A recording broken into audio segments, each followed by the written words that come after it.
"Is that your mother?" The presenter's voice echoed across the graduation hall. Chinedu froze, his heart pounding in his chest.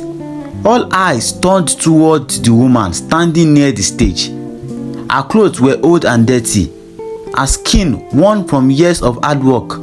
Her eyes were full of pride, but Chinedu only felt shame.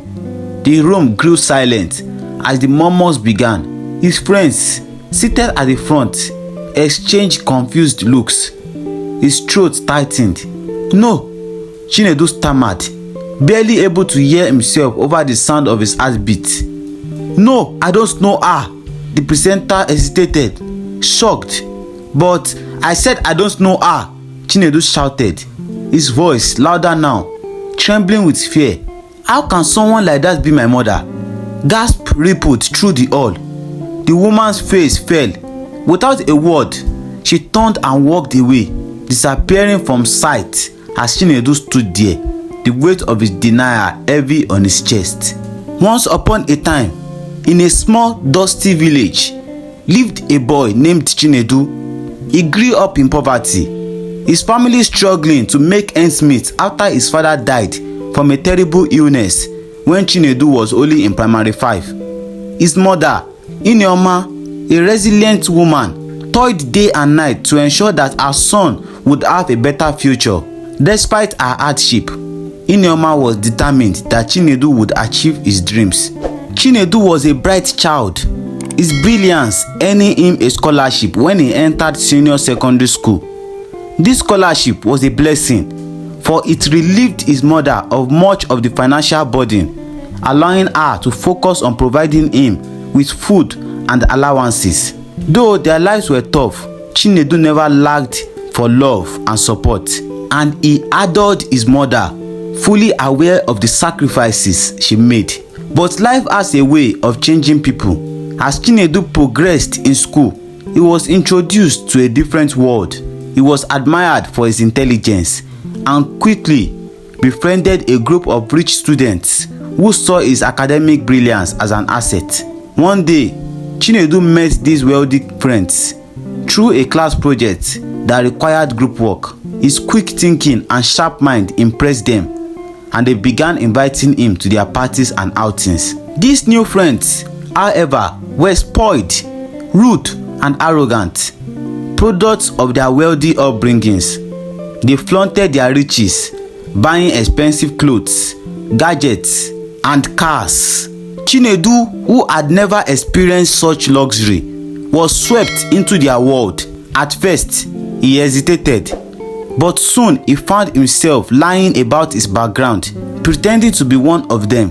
He told them his family was rich and that his parents owned properties in the city, all in an effort to fit in and not be discarded as the poor boy. As he grew closer to them, Chinedu began distancing himself from his mother. He stopped calling her as often, and for the first time in his life, he no longer asked her for money. His mother, though worried, trusted that her son was focused on his studies. What she didn't know was that Chinedu had fallen into the habit of his new friends. He became involved in trouble at school, skipping classes, pulling pranks, and getting into fights. Yet, because of his intelligence, he always managed to stay at the top of his class, even helping his rich friends cheat on their exams. As graduation approached, Chinedu's life with his new friends was thrilling. He basked in their attention and admiration, his lies growing deeper with each passing day. When his graduation day came, Chinedu was to be honored as the best graduating student. His mother, Ineoma, despite her struggles, was excited beyond words. She had saved for months to attend her son's special day, though she didn't have the means to buy new clothes. She was proud of Chinedu and the man he had become. Days before the event, Chinedu called his mother and told her not to come. "It is not a big deal, ma. You don't need to make the trip," he said, secretly hoping to avoid the embarrassment of her showing up in old, worn-out clothes. But Ineoma, stubborn and full of love for her son, refused to listen. She believed no matter what, she would be there to witness the culmination of her years of sacrifice. On the day of the graduation, the hall was filled with proud parents and well-dressed students. Chinedu stood out, not only because of his achievements, but also because he had become a part of the wealthy circle. As he prepared to deliver his speech, he noticed a figure entering the hall. His mother. She was dressed in the same worn clothes she had always worn, her face beaming with pride. But to Chinedu, the sight filled him with dread. As he gave his speech, Inyoma quietly took a seat near the back of the hall. People began murmuring, wondering who the woman in the tattered clothes could be. When Chinedu was called up to receive his award for best graduating student, the murmurs grew louder as his mother followed behind him, beaming with pride. The presenter, noticing the woman following, asked, "Is that your mother?" Chinedu, in a panic, shouted, "No, I don't know her. How can someone who looks like a mad woman be my mother?" The hall fell silent. Inyoma's face fell as the words echoed in her ears. Heartbroken, she quietly left the hall, tears streaming down her face. She had spent her life sacrificing everything for her son, only to be denied in front of everyone. Chinedu felt no remorse at that moment. He was too caught up in the applause, the attention, and the praise he received from his friends. It wasn't until after his National Youth Service Corps that his life began to unravel. Despite his stellar academic record, Chinedu struggled to find a job. His once loyal friends had moved abroad, leaving him behind.